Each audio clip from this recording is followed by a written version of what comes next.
Aucun rapport avec ce qu'on va regarder ensuite, mais ce petit tweet m'a fait marrer. La presse italienne qui accuse Emmanuel Macron d'interventionnisme dans le choix du pape. Moi, je me serais arrêté ici, là, à interventionnisme. Voilà, ça c'est beaucoup mieux.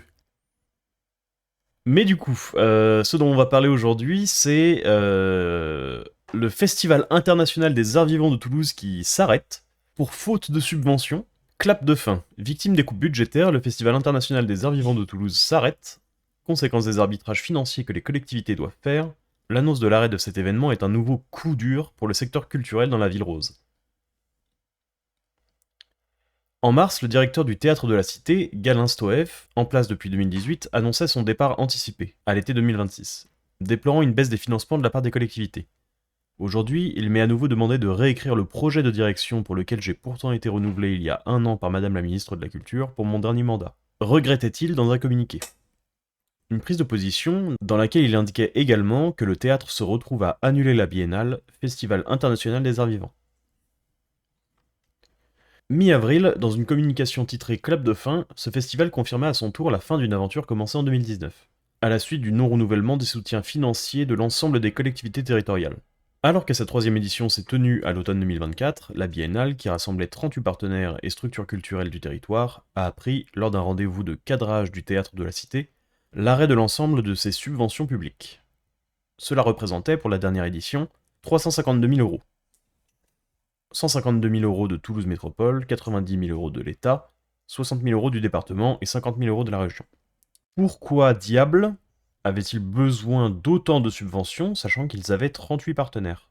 Je veux dire, c'est sympa de faire des gros festivals et tout, mais est-ce que c'est trop demandé de rester dans un budget, sans avoir besoin de subventions? 21 000 spectateurs et 154 représentations dans les 32 lieux en 2024. Le budget global de la dernière biennale était de 1,2 million d'euros. Plus de 800 000 euros étaient assurés par le budget des différentes structures. Bah, du coup, tu fais un truc à budget de 800 000 euros. Voire un peu moins au cas où. Mais ces soutiens permettaient d'assurer la coordination d'un événement assez unique, mettant autour de la table des structures très différentes dans un dialogue coopératif où chacun avait la même voix, souligne Serge Boras, le directeur de la Grainerie, l'un des porte-parole du festival. On retrouvait en effet parmi les acteurs de la biennale le théâtre Sorano, Audi Sud, la MJC Pont des Demoiselles, les abattoirs, Altigone ou le Bijou.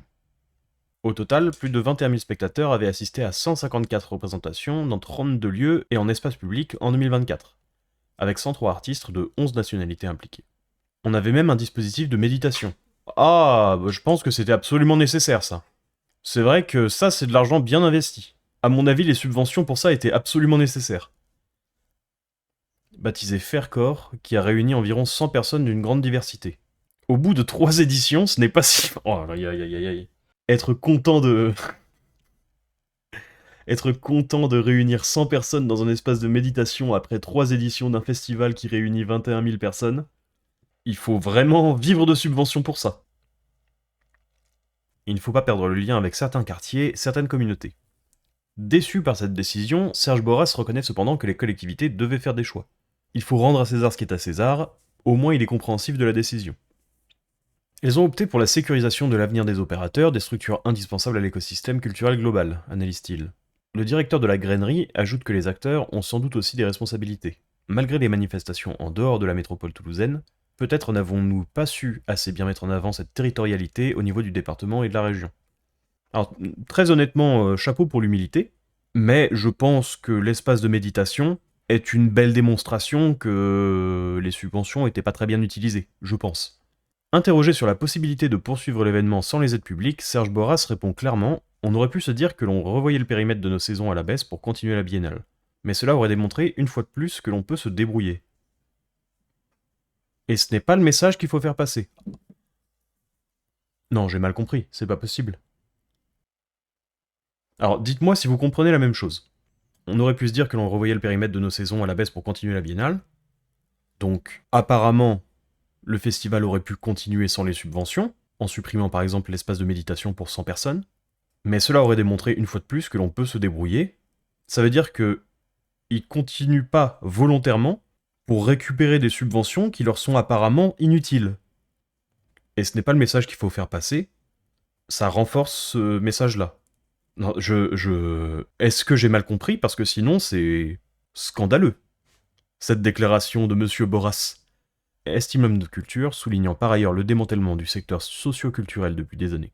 Il ne faut pas perdre le lien avec certains quartiers, certaines communautés. La culture doit rester accessible. Mais manifestement, elle l'est accessible. C'est juste que tu veux des subventions en plus. Des subventions qui servent à financer un espace de méditation.